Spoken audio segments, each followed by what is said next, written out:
Oui, donc aujourd'hui, on va parler de comment Teams, un produit qui est dans le cloud, donc il est complètement dans les clouds, va pouvoir se connecter au réseau commuté. Donc, on va défiler ça. Donc ici, on peut voir que dans Office 365, on a une application qui s'appelle Teams. Et après, ensuite, on a un système que Microsoft a développé complètement qui s'appelle Phone System, qui c'est l'équivalent de ce que vous pouvez, ou vous avez déjà connu comme votre PABX dans votre configuration en prémise. Donc Ah, le phone system, du coup, c'est quelque chose qui tourne dans le cloud, c'est ça, et ça remplace le PBX, pardon. oui, c'est complètement dans le cloud, donc c'est un service qui permet justement, d'accord, d'avoir cette couche-là pour remplacer un PABX en prémisse dans le cloud. Ok. D'accord? Donc, on a ici, on voit bien qu'on a deux applications, une Teams, et maintenant il faut avoir cette phone system qui nous permet de connecter Teams, ou il va permettre de connecter Teams à un trunk dans le cloud. Donc ici, on a deux solutions. On a parlé d'un trunk dans le cloud, et c'est la solution qui s'appelle Calling Plant. Et sinon, les clients qui veulent utiliser l'infrastructure qui sont déjà en prémise, ils sont une solution qui s'appelle Direct Routing, qu'on va voir en détail après. Donc, ces deux parties-là, c'est l'équivalent de le PSTN calling qu'on avait avant. Donc, PSTN ou réseau téléphonique commuté en français. Et du coup, il faut des licences particulières ou comment ça se passe quand on a un téléphone ou N téléphones? Donc, ici, dans le diagramme, on peut dire que dans chaque boîte, il y a une licence associée. Donc, pour Microsoft Teams, il faut avoir une licence pour avoir Microsoft Teams dans le cloud. Pour Phone System, il faut aussi une licence. Il y a des, on peut dire, licences qui contiennent le deux, Microsoft Teams et Phone System, comme le E5. Et ensuite, il faut avoir une licence supplémentaire pour la partie Calling Plans, que c'est, on peut dire, la solution pour connecter un trunk dans le cloud de Microsoft, qui va vous assigner un numéro de téléphone à l'utilisateur. D'accord. Donc, Pour direct routing, comme c'est quelque chose qui se passe chez vous, en prémisse, il n'y a pas de licence en dehors de Phone System et Teams. d'accord. Donc sinon, on a une licence pour un numéro. Tout à fait, hein. Voilà. Donc la Ok. licence, elle est associée, hein. Alors, il faut penser qu'un numéro, c'est indicateur unique. Donc c'est D'accord. comme une adresse SMTP, c'est comme une adresse SIP, etc. Donc on n'a D'accord. pas une adresse SIP ou 50 adresses SIP dans une licence. C'est Mhm. une seule, hein. Pour détailler un peu, donc on aurait la partie Callings in Teams, donc comment on réalise cette opération directement en Teams. Donc on va parler un peu de phone system, donc cette partie qui c'est notre PABX dans le cloud. Les call plan ou calling plans, donc la solution de connecter un trunk dans le cloud pour cet utilisateur-là. Et direct routing, donc la solution d'utiliser votre infra en premise. C'est quoi Calling Teams? Donc ici, dans la présentation, on voit qu'il y a un petit icône avec un téléphone qui va représenter la fonctionnalité de Calling on Teams. Donc c'est exactement celle que vous pouvez avoir dans tous les autres produits ou applications qui permettent de réaliser un appel téléphonique. Donc ici, on est en train de parler de que avec cette opération-là, je peux choisir un numéro de téléphone et faire une connexion directe. Comment ça se passe? Donc ici, on voit la nouvelle console d'administration de Teams qui nous permet d'associer ces numéros de téléphone à l'utilisateur. Alors, Ici, j'ai oui. juste une question.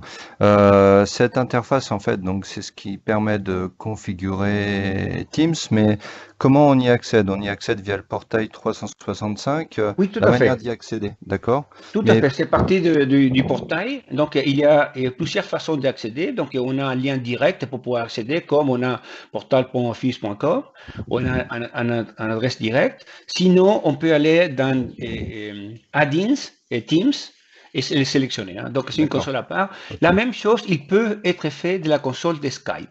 Il faut savoir que toute la partie, on peut dire, qui correspond à la partie téléphonie, Teams et Skype, c'est la même chose. Donc, la même chose qu'on voit ici dans la console Teams, on peut la voir dans la console Skype. Donc ici, dans la console, on peut voir qu'il y a plusieurs numéros. Il y a des numéros qui ont été assignés à l'utilisateur dans, on peut dire, dans la partie on-premise et synchronisés le compte dans le cloud et après assignés à Teams. Et d'autres qui ont été assignés directement à Teams. Quels sont les numéros qui ont été assignés ou donnés à l'utilisateur directement? C'est celles qui sont le pays qui apparaissent dans Location. En fait, vous allez voir après que pour la partie Calling Plans, on a quelques pays seulement dans le monde qui sont habilités pour donner des numéros de téléphone. C'est pour ça que c'est obligatoire de définir le pays avant de pouvoir donner le numéro de téléphone. Ensuite, l'application dans la partie téléphonie, c'est quelque chose de traditionnel. On a des contacts, l'historique des appels et la boîte de voicemail, de messagerie. Donc, chacun, il peut être consulté et modifié et on peut dire et personnalisé. Ici, on a des contacts sur lesquels on peut mettre les favoris et après aller au carnet d'adresse global des personnes sur lesquelles vous savez ou vous voulez communiquer, comme une application traditionnelle. L'appel, il apparaît comme ça. Donc, il y a un icône qui va on peut dire, faire l'appel et il va identifier avec la couleur si tout se passe bien ou non, etc. Donc ici, à la fin, j'avais testé ces 3 appels pour faire ça et je vois qu'il y a en vert celles qui ont été succès et en rouge celles qui ont eu un problème et je peux avoir l'historique de tous les messages que j'ai exécutés. Là, en fait, tu parles d'history. Sur Skype, avant, on avait un folder dans la boîte de l'utilisateur qui contenait conversation et story. Donc, on avait tous les appels qu'il avait passés, les communications, ce genre de choses. Avec Teams, comment ça se passe c'est complètement différent.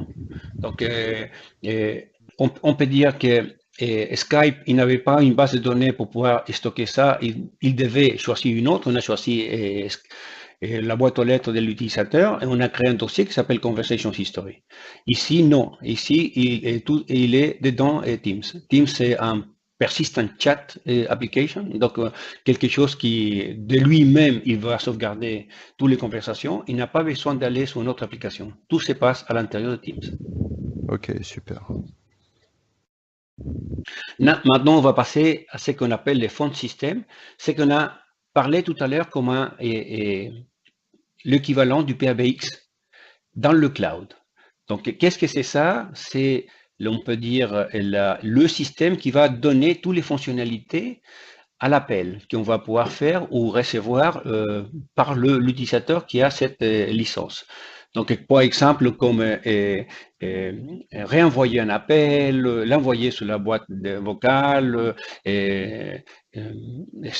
faire comment ça appel simultané sur différents devices. Tout ce qui est manipulation d'appel, c'est fait par le PABX, par celle qui s'appelle ici phone system.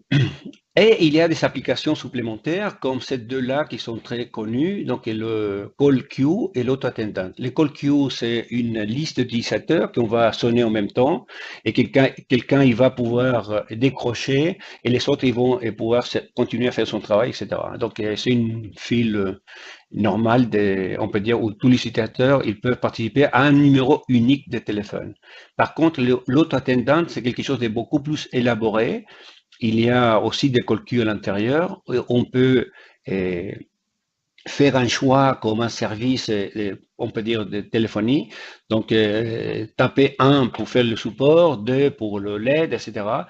Donc, on a toutes ces combinaisons-là qu'on peut faire avec un auto-attendant. Et aussi appeler d'autres call queues à l'intérieur du auto-attendant. Donc, pour avoir ces deux fonctionnalités-là, il faut avoir cette phone system ou la licence pour les phone systems. Maintenant, le calling plan et communication credit. Donc, le calling plan, c'est dans les pays où Microsoft, il peut donner, on peut dire, ces fonctionnalités des PSTN. Donc, de pouvoir assigner un numéro de téléphone à l'utilisateur et y faire tout. Donc, on peut dire, serait la solution complète qui est de Microsoft. Ici, vous voyez qu'il y a un petit détail, il y a ces petits points rouges là dans le, on peut dire, dans les différents continents qui signalent le pays où on a cette fonctionnalité disponible. Il n'y a pas beaucoup de points rouges. Oui, donc il n'y a pas beaucoup de points rouges, donc on a 9 pays pour l'instant. Donc il y a les États-Unis, la France, l'Allemagne, l'Espagne, l'Italie, donc le Canada, et on est en train d'ouvrir d'autres, donc bientôt il va arriver l'Australie. Mais c'est vrai qu'il n'y a pas beaucoup de pays. Et donc, dans les autres pays, il n'aurait pas cette fonctionnalité de calling plan. Et donc, comment ça se passe dans ce cas? Enfin, Donc, si les calling, ouais. donc on va parler juste après de cette solution-là. Donc, on a vu qu'il y avait deux solutions pour se connecter. Donc, les calling plan et direct routing. Donc, là, dans les calling plan, il y a ces pays-là, avec une solution complète de Microsoft. Et il y a aussi quelque chose qui s'appelle Communication Credit. Donc, on peut avoir des licences, par exemple, qui permettent de faire un appel qui s'appelle domestique, donc interne au pays. Et si ces personnes-là veulent faire un appel international, il a la possibilité, s'il n'a pas la licence, d'avoir cette Communication Credit. Donc, le Communication Credit, c'est, on peut dire, une somme d'argent qu'on va mettre, qu'il est disponible pour les utilisateurs du tenant, qui sont droits à cette licence Communication Credit, de l'utiliser dans les cas qu'ils veulent se faire appeler ou faire un appel international, etc. Donc, c'est quelque chose qui permet d'avoir des fonctionnalités qui n'étaient pas comprises dans la licence et qu'on veut, pour une raison quelconque, utiliser. Autre chose très importante, c'est que la licence, il donne un nombre de minutes par mois et pour une raison particulière, on peut dépasser ce nombre de minutes et pour ne pas couper la fonctionnalité de communication téléphonique, on peut utiliser le Communication Credit. Maintenant, les pays qui n'ont pas cette licence-là aujourd'hui ou que Microsoft ne délivre pas cette licence-là, il existe la solution Direct Routing. Direct Routing, il existe dans tous les pays. Donc, c'est une solution qui est worldwide. On peut l'avoir partout. Donc, même les gens qui sont des calling plans, ils peuvent aussi utiliser Direct Routing. Qu'est-ce que c'est Direct Routing? Donc, c'est une solution de pouvoir connecter une application qui est dans le cloud, qui est Teams, directement avec votre infrastructure des PABX que vous savez sur place, en prémisse. Comment on va le faire? On va le faire via un SBC certifié pour Teams qui va, lui, se connecter à votre train que vous savez en prémisse. Donc ici, dans le dessin, on voit que les providers, c'est n'importe lesquels. On peut, je pense, supporter où aujourd'hui, on peut se connecter à tous les providers qui existent. Les conditions, c'est d'avoir un SBC qui est certifié pour Teams. Donc ici, j'ai mis un peu plus en détail, d'accord?